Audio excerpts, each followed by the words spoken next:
আসসালামু আলাইকুম, welcome back to my channel সুস্বাদের খোঁজে। আজকে বানিয়েছিলাম এই মজাদার sweet and spicy stuffed papers.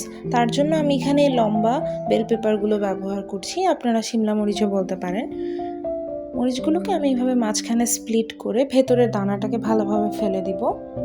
এই স্টেপটা অনেক বেশি ইম্পর্টেন্ট। মরিচগুলো একদম ঝাল না হলেও খাওয়ার সময় দানাগুলো থেকে গেলে মাংসটা তিতা লাগবে। এভাবে সবগুলোকে ক্লিন করে আমি ধুয়ে নিচ্ছি। এরপর ভেতরে স্টাফিংটা তৈরি করে নিব। স্টাফিংয়ের জন্য নিয়েছি 700 গ্রাম মাংসের কিমা, এখানে আমি চিকেন ব্যবহার করছি। তারপর দিলাম 1 টেবিল চামচ আদা রসুন পেঁয়াজ বাটা, 1.5 টেবিল চামচ কর্নফ্লাওয়ার, 1 চা চামচ করে জিরা গুঁড়ো, ধনিয়া গুঁড়ো আর ভাজা মশলার গুঁড়ো। এরপর সামান্য পরিমাণে ওয়েস্টার সস আর 1 টেবিল চামচের মতো সয়া সস দিচ্ছি একটা ডিম আর স্বাদ মতো লবণ দিয়ে আমি ভালোভাবে কিমাটাকে তৈরি করে নিচ্ছি। আপনারা এখানে বিফ কিমাও ব্যবহার করতে পারেন। এই তো তৈরি হয়ে গেল আমাদের স্টাফিং। এবার আমি চামচের সাহায্যে বেল পেপারগুলো স্টাফ করে নিচ্ছি। এই স্টেপটা আপনারা বাসায় যখন করবেন অবশ্যই হাত দিয়ে করার ট্রাই করবেন। আমি ভিডিওতে মেসি হয়ে যাবে বলে হাত ব্যবহার করছি না, কিন্তু হাত দিয়ে দিলে স্টাফিংটা ভালোভাবে সব জায়গায় সেট হবে। এই তো সবগুলোকে স্টাফিং করা শেষ। এবার আমরা এটাকে ভেজে নিব।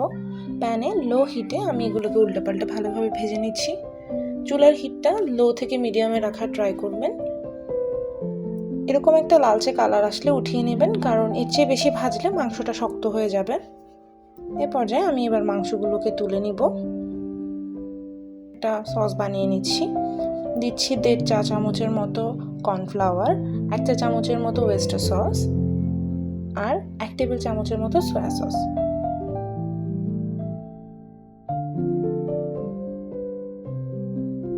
কালারের জন্য দিচ্ছি 1 চা চামচ কাশ্মীরি মরিচের গুঁড়া। এবার প্যান থেকে এক্সট্রা তেলটা সরিয়ে আমি এবার সসটা উপরে পোর করে দিচ্ছি।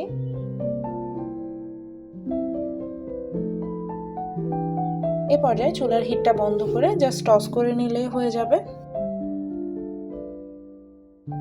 এই তো তৈরি হয়ে গেল আমাদের স্টাফড পেপার। সার্ভ করছি গরম ভাত আর চিলি অয়েলের সাথে। রেসিপি কেমন লাগলো অবশ্যই জানাবেন। I will be back with a new recipe. Till then, খুদা হাফেজ।